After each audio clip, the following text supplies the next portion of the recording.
There's no feeling more intense than starting over. If you deleted your homework the day before it was due, as I have, or if you left your wallet at home and you have to go back after spending an hour in the commute. If you won some money at the casino and then put all your winnings on red but it came up black. If you got your best shirt dry cleaned before a wedding and then immediately dropped food on it. If you won an argument with a friend and then later discovered that they just returned to their original view. Starting over is harder than starting up. If you're not ready for that, like if you've already had a bad day, then what you're about to go through might be too much. Feel free to go away and come back. I'll be here.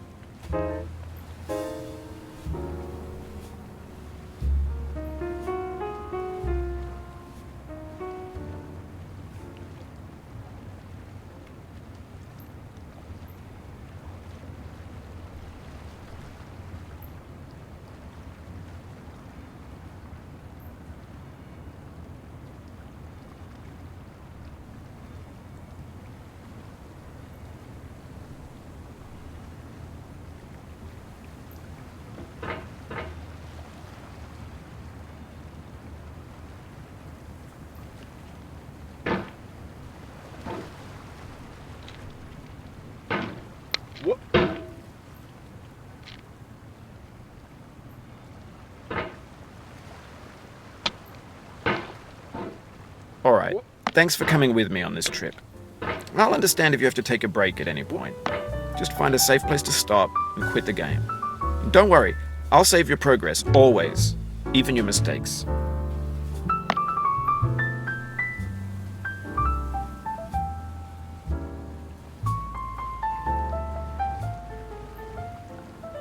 This game is a homage to a free game that came out in 2002, titled Sexy Hiking. The author of that game was Jazuo, a mysterious Czech designer who was known at the time as the father of B games. And B games are rough assemblages of found objects. Designers slap them together very quickly and freely, and they're often too rough and unfriendly to gain much of a following. They're built more for the joy of building them than as polished products.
In a certain way, Sexy Hiking is the perfect embodiment of a B game. It's built almost entirely out of found and recycled parts, and it's one of the most unusual and unfriendly games of its time. In it, your task is simply to drag yourself up a mountain with a hammer. And that act of climbing, in the digital world or in real life, has certain essential properties that give the game its flavor. No amount of forward progress is guaranteed. Some cliffs are too sheer or too slippery, and the player is constantly, unremittingly in danger of falling and losing everything.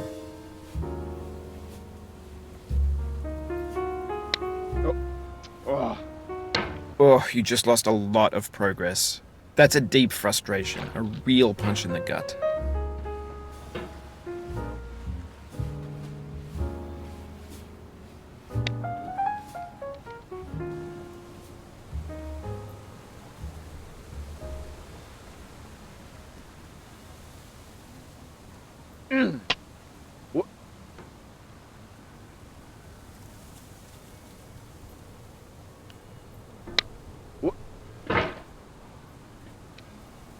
Anyway, when you start Sexy Hiking, you're standing next to this dead tree that blocks the way to the entire rest of the game. It might take you an hour to get over that tree, and a lot of people never got past it.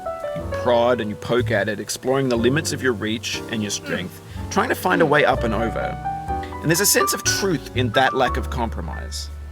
Most obstacles in video game worlds are fake. You can be completely confident in your ability to get through them once you have the correct method or the correct equipment or just by spending enough time. In that sense, every pixelated obstacle in Sexy Hiking is real.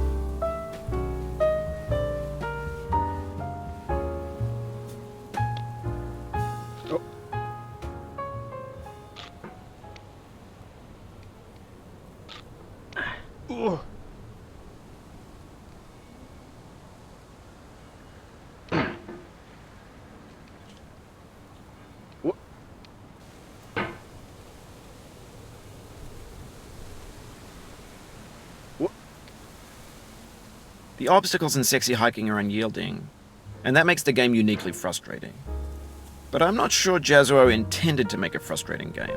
The frustration is just essential to the act of climbing, and it's authentic to the process of building a game about climbing. A funny thing happened to me as I was building this mountain. I'd have an idea for a new obstacle, and I'd build it, test it, and it would usually turn out to be unreasonably hard. But I couldn't bring myself to make it easier. It already felt like my inability to get past the new obstacle was my fault as a player rather than as a builder. Imaginary mountains build themselves from our efforts to climb them, and it's our repeated attempts to reach the summit that turns those mountains into something real. When you're building a video game world, you're building with ideas, and that can be like working with quickset cement. You mold your ideas into a certain shape that can be played with, and in the process of playing with them, they begin to harden and set until they're immutable, like rock. And at that point, you can't change the world, not without breaking it into pieces and starting fresh with new ideas.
You've done this part before. You know it's possible. Just do what you did the first time.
Oof, sorry about that.